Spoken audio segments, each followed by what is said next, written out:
Well, I wanted to take this time to open the interview by thanking you, uh, Richard, for joining me this evening. Um, my first question is this. So, you're a fiction, as I have understood from looking at, Ashley's YouTube channel from Your Blind Canadian Girl. I understand you're a fiction author. I've interviewed one or two authors before, but certainly not many. So, how did you? My first question is, so what is your motivation for becoming an author, and why did you choose to write fiction? I've always loved writing. I started writing when I was 9 years old. The long summer vacations as a child, my friend and I were sitting around and we were bored stiff as those summer vacations go. And we both loved reading Hardy Boys by Franklin Dixon. They're old books written for, young boys. And we were bored and we didn't know what to do with ourselves. And we looked at the books and we said, "Yeah, I think we could write one of those." So, we set out and we started writing our own stories just to pass the time away. And I fell in love with writing at that point. And then when I was about 16, maybe 15, I went to a local bookstore in downtown Cambridge, Ontario. And I guess it was Cambridge at that point. I used to live in a little town called Gull, but it amalgamated into Cambridge. But anyway, I went to the bookstore and the proprietor introduced me to Sword of Shannara by Terry Brooks and Lord Fowl's Bane by Stephen R. Donaldson. He said, if you're looking for good books, read those. I'd never read fantasy before. Okay, so I took them home and I absolutely fell in love with fantasy. So my interest in writing changed from just writing Hardy Boys mysteries and stuff like that into fantasy. And I've written fantasy ever since. Outstanding. Great, great. So, how do you define fantasy? Everybody has their own meaning, especially in today's world. I'm from the States somewhere, you're from Canada, but we all have Yeah. our different perceptions of fantasy. So, to you, what is a fantasy? Well, I write high fantasy or epic fantasy. I think the two genres kind of commingle and they kind of go together. I would say that George R. R. Martin's more high fantasy because he's got the conflict of the houses, and Terry Brooks is more epic fantasy because he goes on quests, just like George J.R.R. Tolkien. So I write more epic fantasy, but I do have a bit of the houses, different castles, and a bit of politics involved. But most of mine are all epic fantasy, in which case I've created the land. I don't invest heavily into creating fancy magic systems. It's fantasy in my world. Magic is just inherent. So, I don't have to go to painstaking levels to explain how he did this and how he did that. And, it's just accepted that if you're a wizard, you're a wizard. And sometimes I'll put in, he's enchanting little spells and that, but that's about as far as I would go with that. So as far as your question goes, I guess I'm fantasy because I've created my own world, and there's magic, and there's dragons, and there's elves and dwarves, and everything that is you find in a traditional fantasy story. That's really good. That's really excellent. So, what would you say are the characters or the types of creatures and characters and personas that you always like to include? I mean, in all of your books, do you feel that there are certain elements of a fantasy that have to be there? No, and actually, when I first started my very first book called Soul Forge, and it's the one that has led to this Soul Forge universe, and I hadn't planned on it. I'd only planned to write a trilogy, and there's two main characters. There's two men, and I knew exactly how the story was going to finish, how the trilogy would finish. It took me 36 years to actually get it written, and I had 5 kids and 2 careers, so they took precedence over my writing. But as I finally finished book one, Soul Forge, I wanted to be realistic. So, it's not like the movie of The Hobbit where these guys fall in these mine shafts for like 50 to 100 feet and they just bounce off the next rail track and they're totally okay and they fight. So in my world, if it's just like our world here. If you fall 30 feet, it's probably going to kill you or mess you up pretty bad. So, and as far as creatures and stuff, I didn't have a lot of mystical creatures in book one until we got later on in the story, other than this great big alligator. But halfway through book 3, so this is like 37 years later, I already knew how the thing was going to end. For 37 years, I had a certain ending in store, and one of the main characters does something silly halfway through book 3, and it just totally threw the ending out the window, and I didn't know what to do because now it could not end that way because of what that character did. So I had to come up with a new ending. So 37 years later, a dragon came into the story, and that was my first encounter with a dragon. And at that point, I'm 1,000 pages into this trilogy, and I'm thinking, well, I got to explain to my readers why there are no mention of dragons up to this point. So once I finished the Soul Forge trilogy, I went backwards. It's like you did in Star Wars in 1977. You had A New Hope, which is actually episode 4. Then he went backwards and did a Phantom Menace in the 90s. I'm doing the same thing. I went back and did the Legends of the Lurker, which is all about the dragons, and it explains what happened to the dragons and why they're not prevalent in the story 500 years later. So can you explain kind of in more detail what the story is of the Soul Forge and how it connects backwards then going, I guess, can you reverse the chronology and really detail the characters and the personalities a bit? Yeah, I will try. It's funny as an author when people ask you stuff, you know this book inherently it's you, but when people ask you, just kind of freeze and go, oh, I don't know, I just read the back of the book. But yeah, no, the main character, he's 45 and I wouldn't say he's washed up. He's a forgotten hero. So there's a story that takes place. I haven't written it yet, and that's another one I'm going to write. But in his youth, him and 4 others called the Group of 5, they saved the realm of Zephyr from this tyrannical sorcerer who was trying to take over Zephyr first, because Zephyr is the mightiest kingdom. And once he had Zephyr, he could go on and take over the rest of the world. But so anyway, him and his Group of 5 went in, saved the day 21 years before Soul Forge actually takes place. So he's sitting in his hut when you first meet Slurian Mintaka, and he's a washed up, old, bitter, forgotten hero. And when he returned home from saving the kingdom, he found his family had been slaughtered. So while he was saving everyone else's families, no one bothered to save his. So he's very bitter, and he wants nothing to do with Zephyr anymore. So anyway, something happens where this sorcerer comes back 21 years later, and it pushes the kingdom to the brink of disaster again. And the king is trying to find either Slurian. There's only 2 remaining Group of 5 members left, Slurian and his friend Rook. And the king is desperately trying to find one of them to help battle this sorcerer again. And they send an old man out to find one or the other, because they figure this old man is the best chance of finding him. And he comes across Slurian, and he convinces Slurian that the kingdom's needs are greater than his despair of the people. So he finally convinces Slurian to come back out, and Slurian's kind of a drunkard.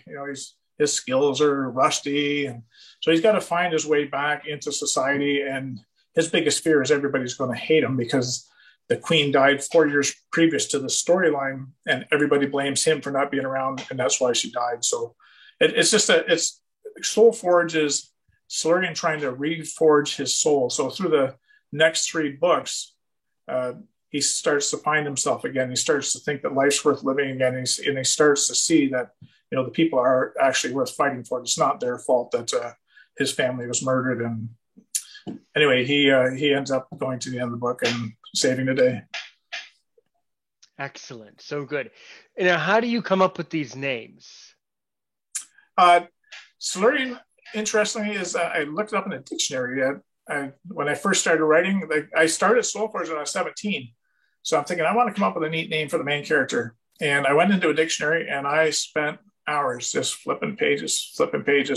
And all of a sudden, the name Slurian I came across, and it means it's kind of a nomadic tribe in ancient Europe. Many thousands of years ago, they were named Slurian, and there's just a people that kind of traveled through Europe. And the name just stuck. And Mintaka, his last name, I just made it up. Most of my names I just make up. I just throw a bunch of words together, a bunch of letters together, and I think that sounds good. And interesting that you asked this, because I read a lot about dragons now. And I generally know the names of the main dragons in my stories. The main dragon is actually named after our cat. But I invite all my readers to submit dragon names to me. And if I come across a new dragon in my story, and I don't know the name that I want to use, I will go through all the suggestions of my readers, and if one resonates with me, I will use it, and then I will, give them credit in the forward of the book that every time that their character appears. And so I've got people from Romania, from the States, all over the world that name dragons in my books, and I just say, thank you to so and so for naming this dragon, and it's kind of a fun way to get back to the fans. That's cool. I love that. I love that. Mm-hmm. So can I put you on the spot here? So can I name a dragon right here on the podcast? You certainly can. Let me get a pen and I will write it down. It doesn't guarantee you're going to use it, but I keep telling people, do not use the dragons from Game of Thrones or any other of these dragons because they're famous and they're taken. I can't have Smog. It's got to be something original. And it doesn't have to be fancy. How about the name? Some of my favorite names. How about Oz? How do you spell that? Just OZ. Oz. Okay. That's, if I was to name a dragon, I would name a dragon Oz for sure. What color? I even give the readers a chance to name the color, the gender, and even their alignment if they want. And sometimes I won't stick with it because I'll see the name and I figure, okay, I got to have it for this dragon. But if I don't care and I'm just introducing new dragons, I'll give them the color that the reader wants as well. So what color is Oz? Oh, he would be a jet black dragon for sure. Yeah. Okay, there are black dragons in my story, and interestingly enough, if you're a male dragon and you're old, you turn black. So whatever color you were, as you age, instead of like me, I've got gray hair because I'm getting older. Dragon scales turn black if you're a male. They turn white if they're female. So is there another color that he might be before he turns black? He might be, I think he would be silver, kind of maybe a silver color. All right. Yeah. And as a male? Definitely. All right. And what's his alignment? Is he a good dragon or is he a nasty dragon? Oh, he would be. I got both. Can he be I don't know. Can he be neutral if you want? Yeah, can he be a dragon that maybe has some? Yeah, he's neutral, and the reader has to figure out his path. Yeah. All right. Yeah. Yeah, because in the series that I'm writing now, the Highcliffe Guardians, it's all about the dragons and a secret sect of dragon riders, a clandestine sect of dragon riders, and they're all elves. So the main dragon, he's a curmudgeon. He's a very snarly old dragon, and he's got certain rules that dragon riders have to follow. And as the series is going to evolve, these rules are going to get broken, and he's not going to be too happy about it. So even though he's a good dragon, he's he's kind of a mean dragon. So. Well, thank you for that. It's an extremely interesting way to allow readers of your novels to participate from all over the world. So then if you have readers from Romania and other countries, how many languages have your books been translated to? Oh, only in English. I haven't taken that step yet. It's just, the cost to have a translator do it. They deserve to get paid well to translate it very well. And then, how do I know that has been translated well? Because I can't read that language to begin with. So I'm a little hesitant to do that right now. If I had a publishing company, I'd let them look after it for me. But I haven't crossed that bridge yet. So they're only in English.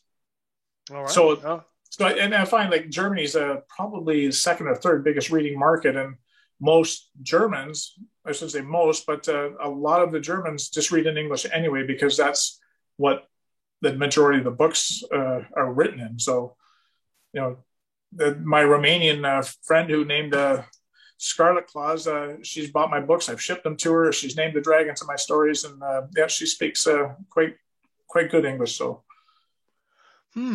good.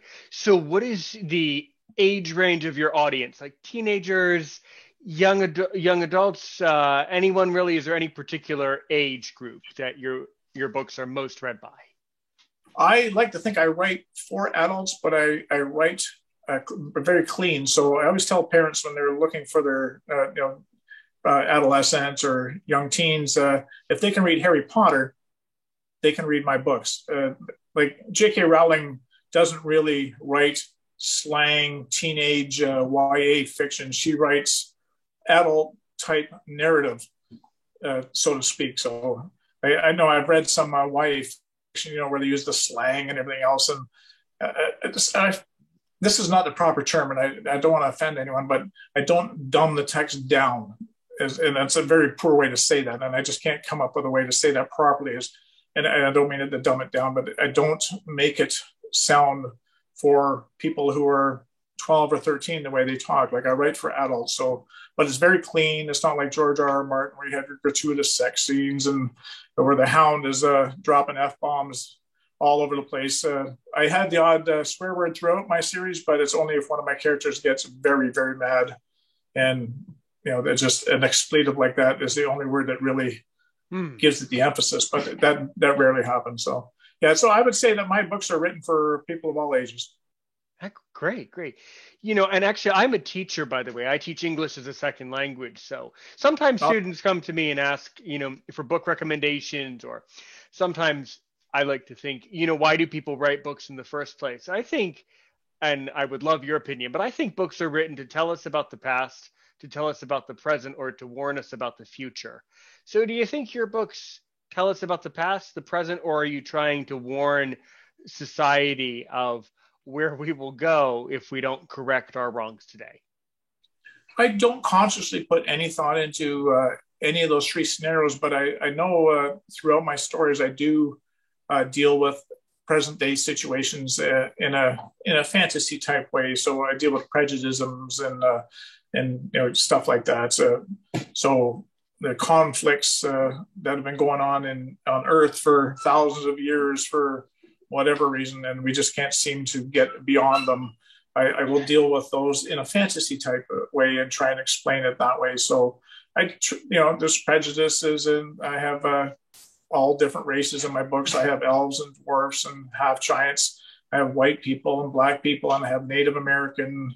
And there's a story to that, or Aboriginal. I never know the proper way to say that, but so I've got a whole bunch of different races in there, and I always try to have the hero or the heroine try to get across the fact that at the end of the day, they were all just people, so everyone is equal. And so they try to move beyond the prejudice that are even prevalent in the fantasy worlds.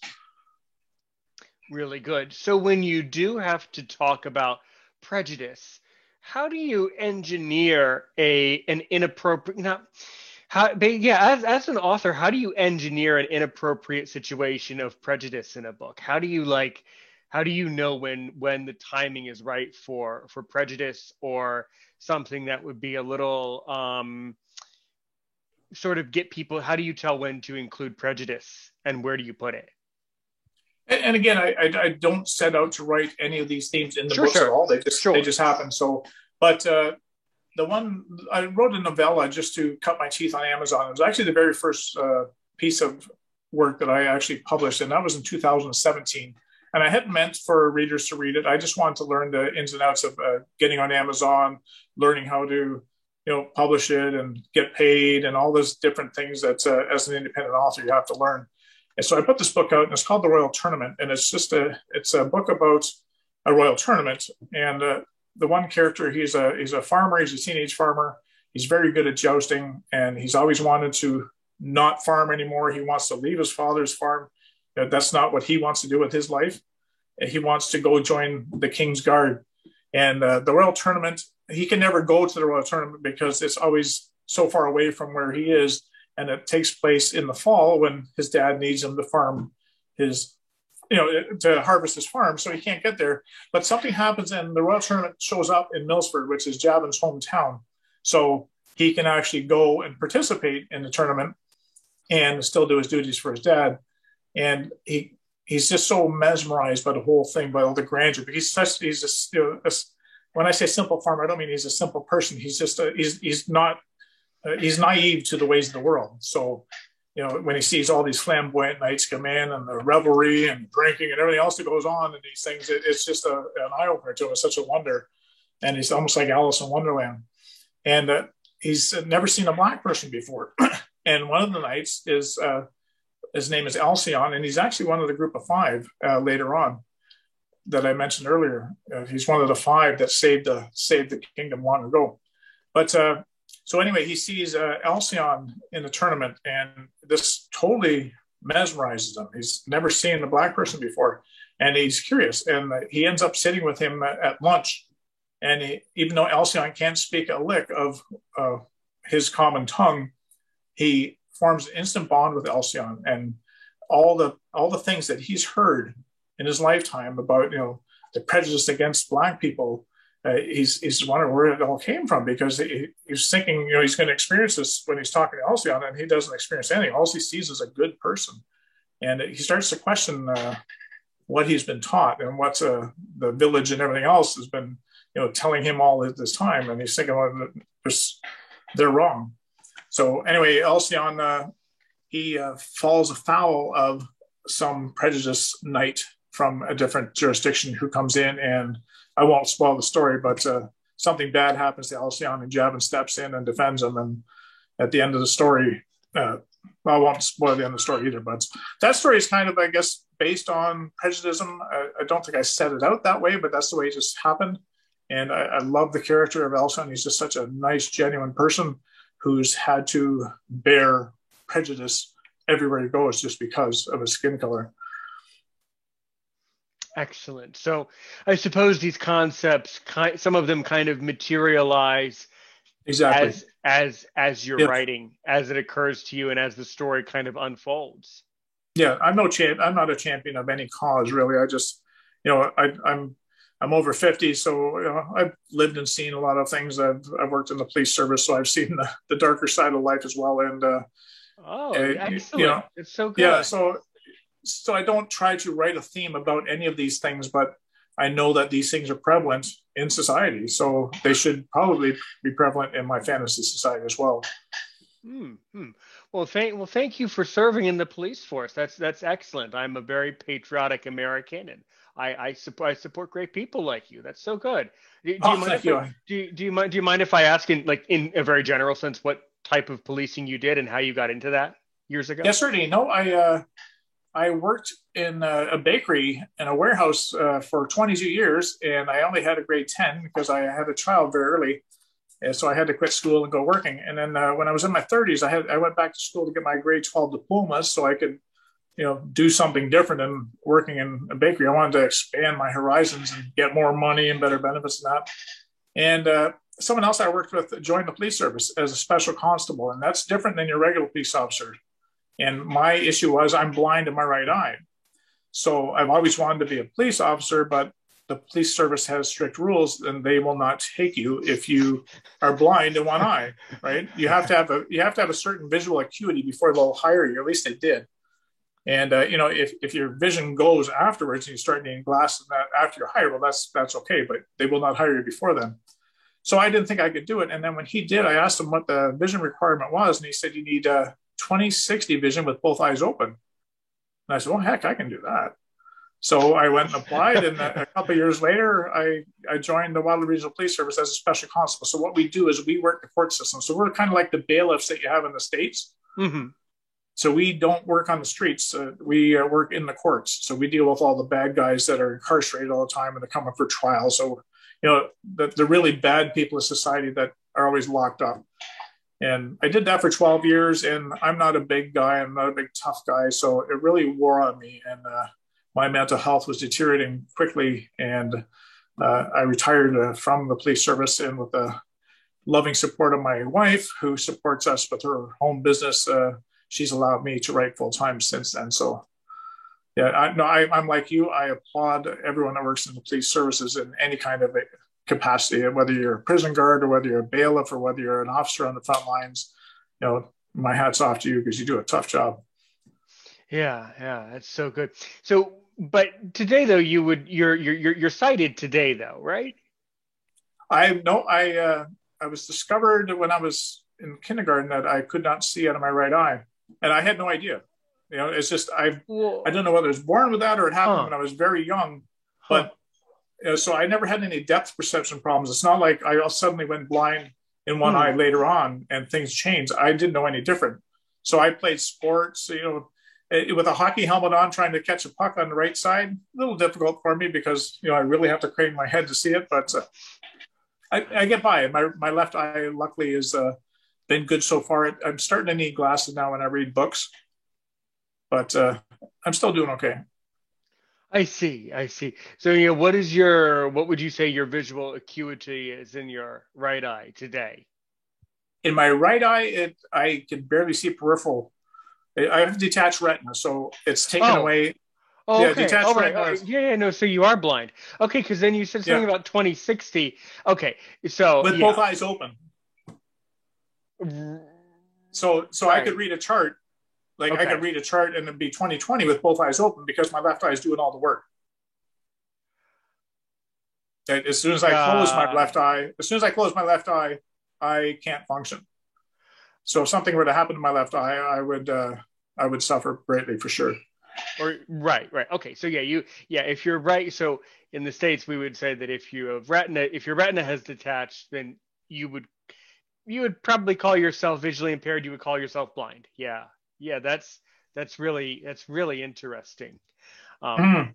I had 3 operations on it, and they described the retina as a piece of wallpaper on the back of your eye, and mine would detach and it rolled itself down. So if you can picture a wallpaper rolling down, and they tacked it back up, and it took 3 times before they could actually stop it from tearing all the way down.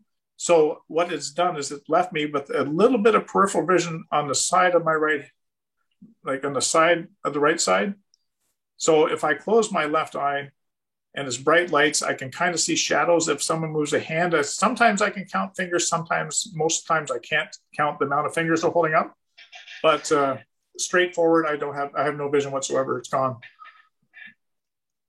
okay. Well, and I have glaucoma. I was born blind, by the way. So actually, I did not know that about you, but that is fine. Very interesting. So, how do you go about writing? In other words, what software do you use to write, to write your books for the most part? How do you go about that?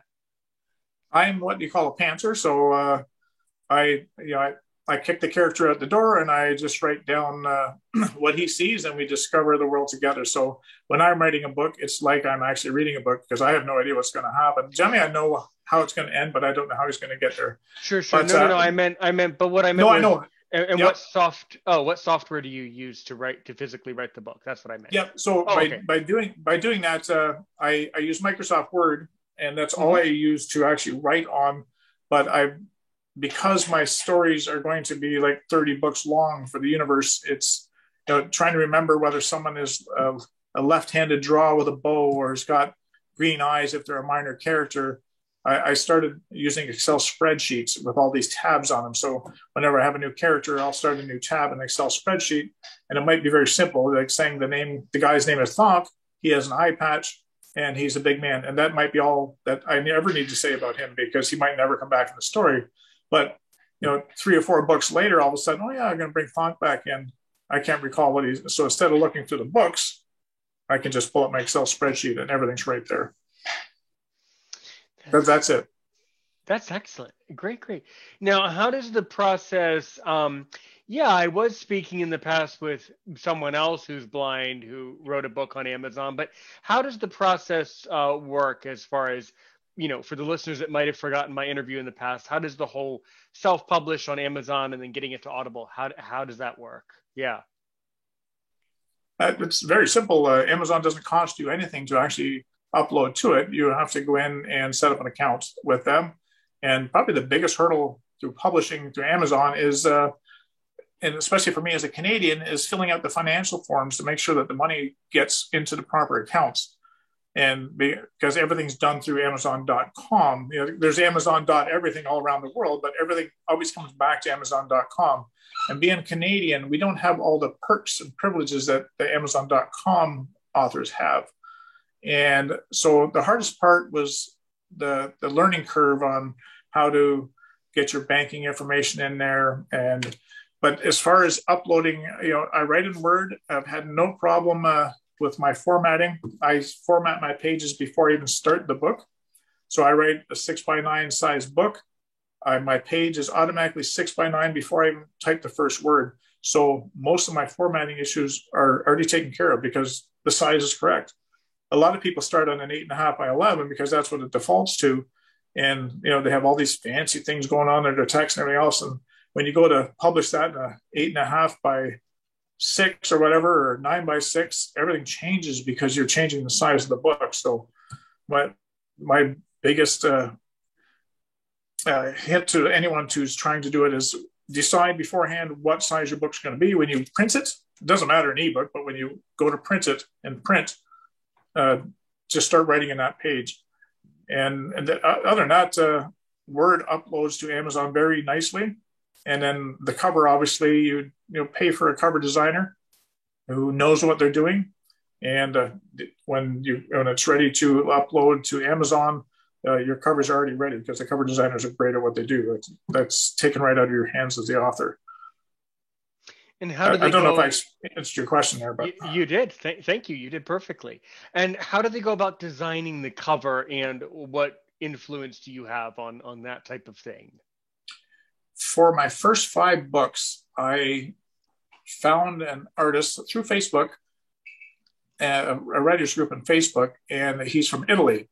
And I started talking to him, and I agreed to a price that he would actually design my covers. And so I took a scene from my book. I described the characters to him and what should be in the background, what I see. And then I just left it in his hands, and it was amazing. It was almost like he drew the pictures of my characters right out of my head. He did a great job. So he did them from scratch. Since then, I'm getting into more Facebook groups and more cover groups and stuff like that. And I've seen some amazing pre-made covers. So the cover designers made a cover and they got a generic title on it. And you can buy that if that fits what you're writing. So I buy a lot of pre-made covers as well because they fit my storyline. And then I work with them to do books 2 and 3 where they'll kind of custom do the covers after that. But there's so many different ways you can get covers. You don't have to break the bank to get a cover, but you should get a cover that fits your genre so that when people first, I don't care what people say when they say shouldn't judge a book by its cover. If I'm walking into a bookstore and I don't know Richard Stevens, and I'm just going to walk right by his books unless he's got a cover that makes me say, hey, what's that? And then I'll pick it up, right? So I think a cover is very important. Sure. Do you have one of the print copies there, just so I can see the cover? Do you have one that I can see? I'm just curious what the covers look like. Yeah, I actually let me just. I think I can turn this around. There it is. I'm going to show. It's going to take me a sec. So this is a cover that I haven't actually. I don't know if you can see. So that's my desktop right now. So that's a full wrap cover there that I have it on there, and that one's called Nyx's War. I don't actually have the printing on there, but that's my desktop. Right. And that's one of the covers that I found, and that was a pre-made that someone made. So for the audio side on the podcast, please describe the cover. Okay, so it's got a warrior elf, female elf, who's looking contemplatively to the right, I guess, and she's kind of leaning on her sword. She's got one hand on the hilt of the sword and one grasping the blade of the sword, and that's in big. And then kind of going in front of her is a whole battlefield of looks like bones and skeleton pieces, and a whole bunch of warriors on horseback in the distance behind her. And she's sitting astride a white horse with her burnt orange banner. And she's kind of looking into distance as well. So it kind of has her on that cover twice, which is really cool. And that's really detailed. That's a very interesting image. It's an awesome image. I haven't written that book yet. Well, that book I'm going to be writing. Well, I think you should write it, because that cover could tell a story. See, I totally get what you're saying. That's cool. Yeah. That's really, really interesting. Mm-hmm. Yeah. And then, so after you send it in, how long does this whole process take of sending it in before it starts to really, catch on and clear all of the parameters before it's actually available for people? As soon as you upload it, Amazon says it'll be ready in 72 hours, and they generally turn that around in less than a day. That's interesting. So Yes, but you have to have all the pieces in play first, obviously. So you're uploading your cover, your manuscript, you're setting the prices and all that. So all that's done in the background, and then when you hit publish, you're generally live within 24 hours. do you suppose Amazon, well, actually, you kind of cannot really answer because you don't work for them, but have you gotten the impression that Amazon has people, like actual humans, that are like reading over these submissions and for any author, or do you think it could be AI? What's your like impression on how that works? I don't know how they do their quality assurance, but I know the cover image would be one thing. They don't like a lot of sexually explicit things on the covers. Yeah. They will turn those down. So if you have, if you write erotica and your covers are that way, you might have an issue trying to publish on Amazon. But I think what they look for is they're looking for the metadata, which is your ISBN number, make sure that all matches, make sure no one else has it, make sure it's actually in use. And they're trying to make sure that your print is going to follow, is going to fit properly. It's going to be formatted properly. They can tell right off the hop, I think, that everything's formatted right. And that's, I believe, done through a computer as well, because it's got these little lines and your print can't be outside the lines. And there's different things with covers where it's got to be within certain guidelines. So I think it's a kind of half and half, or maybe even more driven by AI, but there definitely is a human component in there. But they must have a lot of people working for them, that's for sure. Yeah, because I mean, your content is perfect. You're really creative. I mean, of course, nothing personal. I really had no idea who you were or who you are. Not too many people do. But I'm so glad, because you're so knowledgeable. You're so willing to talk about this genre of literature. I think this is really good, and I also think that it's especially good for blind people, because I think a lot of blind people will definitely take a look at your content and read this. I think a lot of blind people like to be creative when they read things. It's a really, really good escape for people. But my point in saying that is, anyone could then come up to Amazon and just publish like any weird little thing. Your stuff is normal. Your stuff is not weird. But I'm saying, like, any other Joe Schmo could come up and then push publish, and then it would be like, okay, it met all the requirements. Like, I would have to wonder, at some level, they would have to have a person kind of take a glance, like read the first four sentences, right? I don't know. I'm just kind of fascinated by that, Yeah, no, I don't think they care. And, as long as you meet their guidelines, because it's up to you, or it's up to the buyer whether they actually buy it. Just because I publish it doesn't mean anyone's going to buy it. So right. And they also have a thing called Look Inside. So a feature called Look Inside. So if you look up my book, so if you looked up Keeper of the Jewel, which is the book I just published, it'll have a Look Inside feature. And it'll show you probably I'm not sure how many pages, it's probably the first 10 pages. So you can actually get a feel of the writing, you get see the forward matter in that. And you can decide from that point, do I like the style of the writer? Do I not? You can move on. So if this guy that you're talking about that just writes weird junk, and it's amazing what some people might think is weird, other people love it. So sure. There's always a niche in there for everyone. And so this guy might write weird stuff, but there's probably a bunch of people that like his weird stuff, and they wouldn't like mine at all. But I don't like this guy. He's too clean. He just writes boring epic fantasy. They want something different. So there's something there for everybody. But as far as you can publish whatever you want, there is a minimum guideline for a print book. I think in Amazon is about 34 pages long. You can't be any less than that. Otherwise, you can't print it. I guess they can't handle that in the printing places. But other than that, you can't, as long as you don't have the erotic stuff on the cover, then you can pretty well publish anything you want. Yeah. Yeah, it's really fascinating. I mean, I would have thought that Amazon would have worked like YouTube, where you set your content for, like, yes, it's made for kids, no, it's not made for kids, that type of thing. So if someone does want to publish erotica or sexual content, I would think that they would be able to just push a button and it just goes, okay, this is the adult content. We'll still publish it. We just won't show it to younger audiences. That's how I would think that would work. But yeah, and I'm no expert on that, so you yeah, could be sure. right. They could actually do that. But bear in mind too that if you know that you are writing a controversial subject, whether it's erotica or whatever, that's not really controversial. But if you're writing something that might offend somebody else, and you don't put a trigger warning on the cover or in the blurb, like so that when they look up Keeper of the Jewel, if I had explicit sex scenes in there, I should probably say there's explicit sex scenes in there, because if I don't and someone buys it, I could really offend them. And what's going to happen is they're going to write a horrible review. And that's going to affect me more than anything. So, I don't want horrible reviews just because they didn't realize, if I write erotica, that there's sex scenes in there, because, what else would be in that book, right? But as long as you say, there's a trigger warning in there, say, warning, this is for 18 plus or be, explicit sex. Yeah. Then there's your warning there. And yes, I think everybody who is anyone and they publish books, they will put that in there just to avoid the negative reviews. It's kind of like marking this podcast as explicit, similar to that, I suppose. Yeah. Yeah.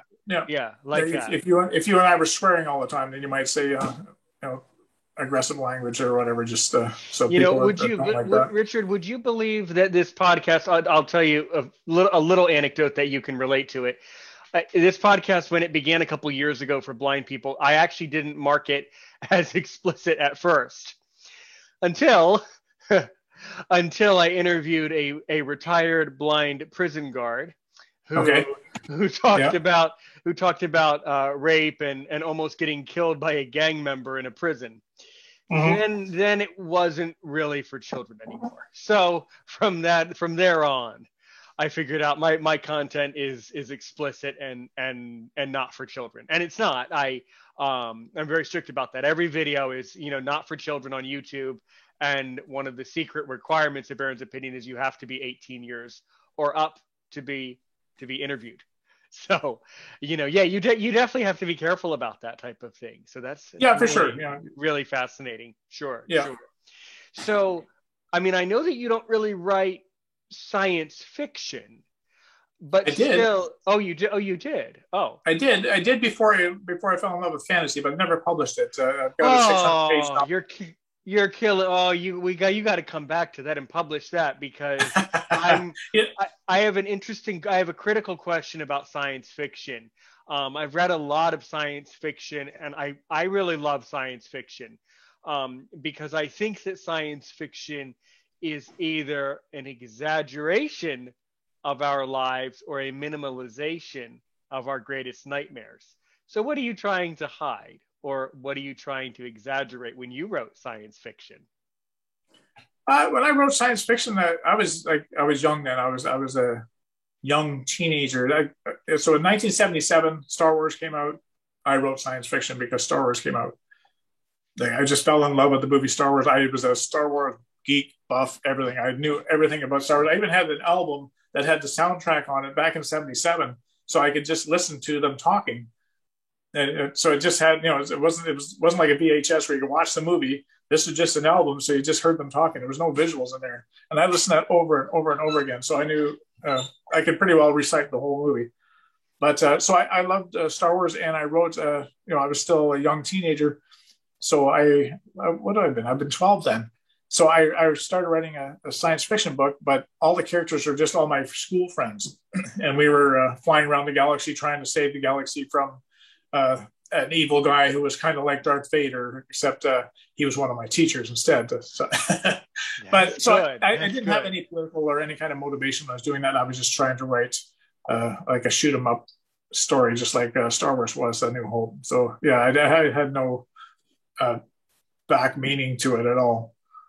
So you aren't really into like the science fiction that's like the horror science fiction of the States. You aren't really into that kind of niche, I guess, right? Or no, I like Asimov, I like Heinlein, I like Herbert, I like all the older science fiction, Clarke, all those.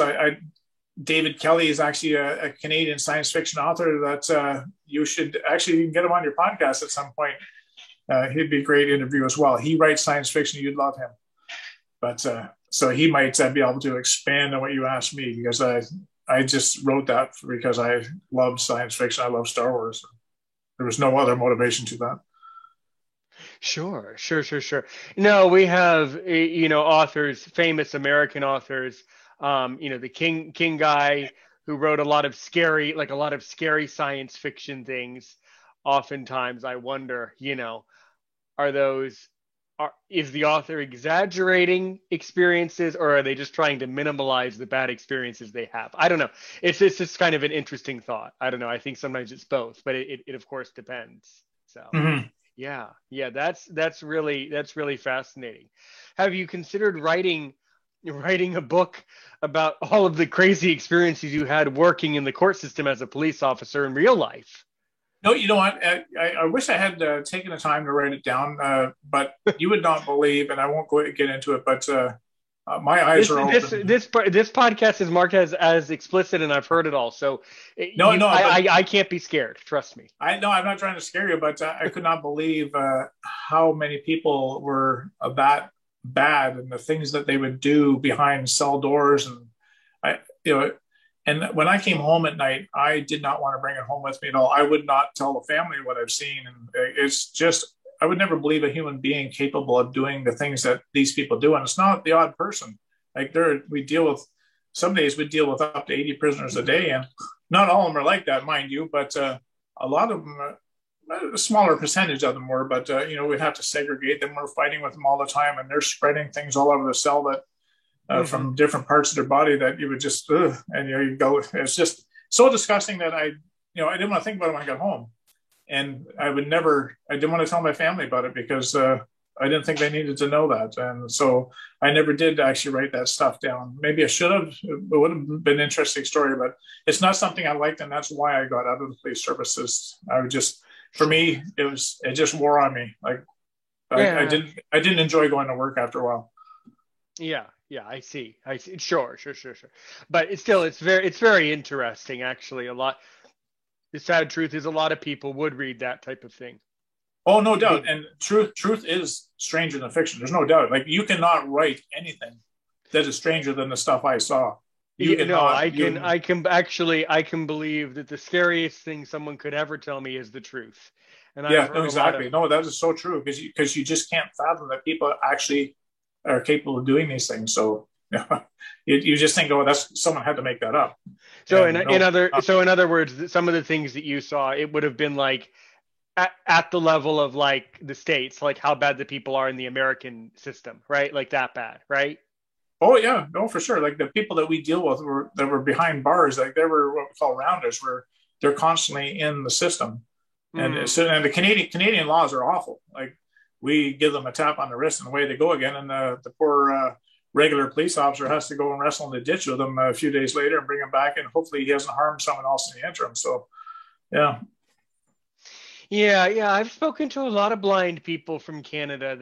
They've had a lot of complaints about the whole Canadian social system and all the way that things are supposed to work in Canada. There's a lot of disgruntled people. There's a lot of disgruntlement with the system in Canada for sure. Yeah. I think you'll find that all over the world, depending where. It doesn't matter where you are. You're always going to see. We always, as human nature, we always see the negative things. Sometimes we concentrate too much on the negative things and we don't appreciate the positive things. So, of course, I think that's just normal for any society.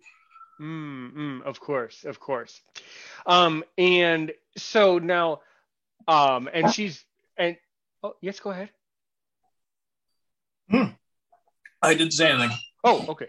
So, and back to my odd connection with the lady, Ashley Alpe, who you met in the market. She's been on my podcast many times. We're kind of good acquaintances. So, I mean, like, did you like know that she was blind? Like that's kind of a cool interaction. Do you mind like telling me what that interaction was? It's kind of weird and kind of interesting. Yeah, I think it was actually the first day I set up at the marketplace, and I have an indoor stall, so I have like a 10 by 10 spot with 3 tables actually. One I sit behind and I write. So when I don't have sales, because it's not a book market, it's just a farmer's market. So not everybody's a reader, and hardly any of the readers are fantasy readers. So I don't get a lot of traffic in there. But there's not much room in my booth. But no, I knew she was at least visually impaired because she was walking with a stick, with the cane and a little ball in the end. You know, so she's Okay. but Yeah. Yes, and yes. she had someone else. She had a couple of people with her, and I could just tell. You know, I just knew that she was visually impaired for sure. I didn't know to what extent. And but you know, other than if she didn't have the cane, I would have no idea. In At that point, you know, and you know, after you talk to someone for a while, you start picking up on the cues. But no, I would have no idea other than the cane that she had. I see. I see. Now, and had she already like read your books, or did she basically just walk over to you and like introduce herself? No, she they stopped. I've got these stand-up banners. They're 6 foot high banners. They've got different cover pictures on them, so, you know, just so people know what I write. And they stopped outside my booth, and they were looking at the one. It was. I'll show the viewers here that this is the picture on the banner. It's a dragon with Odling Wise, who's the character that I'm writing about now. She's a queen. She's going to be a queen of the elves, but that's her dragon Keith behind her, and that's actually on that banner. And they were looking at that, and then someone must have mentioned my name to Ashley, and she goes, "I know him," and that obviously made me perk up. I'm thinking someone actually knows me. I don't get that too often. So that was kind of cool. And then so then she turned in the booth and she started talking to me. And then when they told her that I was there, and she thought that was kind of cool. And she said she's heard my audiobooks. I've got 7 or 8 audiobooks out now. So she's listened to at least one of them. So she knew me. And I thought that was really cool that someone actually know of me. So we had a bit of a conversation, and then they left. And a little while later, all of a sudden they came back again, and she wanted to take a picture with me. So that was kind of cool too. So it was kind of neat that somebody actually wants to take a picture with me. So we took a picture together. Yeah, so it was fun. That's adorable. That really is adorable. Yeah, that's so cool. No, she was great. As an up and coming, as a, you know, someone who's been writing, you know, basically it's seen the impression I'm getting is that writing for you has just been a hobby for most of your life. It's been something you've enjoyed to do. And now you're getting some recognition. So that I support you. I support that idea. That's really cool. I mean, the fact that someone wants to take a picture, you know, that's cooler than, in a sense, that's cooler than the book itself. That's more exciting than the actual book. Yeah. That's, no, you know, that's what fuels my writer's muse is, you know, when I wrote for 35 years, I never really thought about publishing my book. Like, I was born in 65. So the opportunities to actually publish a book, you know, unless you knew somebody or you were just a phenom, or you know, I had a career and I had to support kids and everything else. I didn't have time to devote to writing, so it was just a pastime for me. The odd time I'd break it out, and it was on an old typewriter. I started on a typewriter, so then I had to transfer everything into computers when computers started coming mainstream in the late 80s and early 90s. But you know, I still never thought I'd actually publish it. I just wrote because I like to write, and then I'd read them to my kids. So we'd sit down at night, and those are the stories. As they got older, I'd read my stuff in my books. And my daughter, a funny story. My daughter, one of my books gets pretty dark at the end. I never cross any lines, but it gets to the point where you think you're going to, and it gets pretty dark. And she got up from the bed that when I was reading it one night. I said, "Where are you going?" She goes, "I can't listen to this anymore." She went to bed, so she didn't want to hear it anymore. So I scared her out of the room. That's cool. So maybe you could dig back into science fiction and really scare people. I don't know. Well, that was a fantasy story. Yeah. That's really interesting. Have you thought about, you know, getting onto YouTube, getting into podcasting, anything like that? I have a Lurking for Legends show every Tuesday night at 8:00. So myself and American, she's a Victorian suspense author. She actually now, I think I'm wearing off on her. She's writing historical fantasy. She just started doing that. We do it's called a live video cast. So it's called Lurking for Legends. And we invite people from all walks of the publishing world. So you can be an author, a cover designer, a narrator. I've had my narrator on there. Anything to do with the book industry. We invite them on, and we'll speak to them for 45 minutes every Tuesday evening from 8 till 8:45 Eastern Standard Time. And it's streamed on StreamYard through my Facebook channel and her Facebook channel. And then we stick them up on our YouTube channels. So we've got about, I think there's 27 episodes up there now. We just started at the beginning of this year, and we're booking into February next year. So it's going pretty good. Oh, that's really good. That's really good. Well, if you want, you can definitely send me that page or something like that so I can take a look at it. That would be really interesting to see that. Yeah, definitely. I will do that. I will send you the YouTube. Yeah, sure. I'll send you the YouTube link, and you can follow Sure it on thing. there for sure. Sure thing. Sure thing.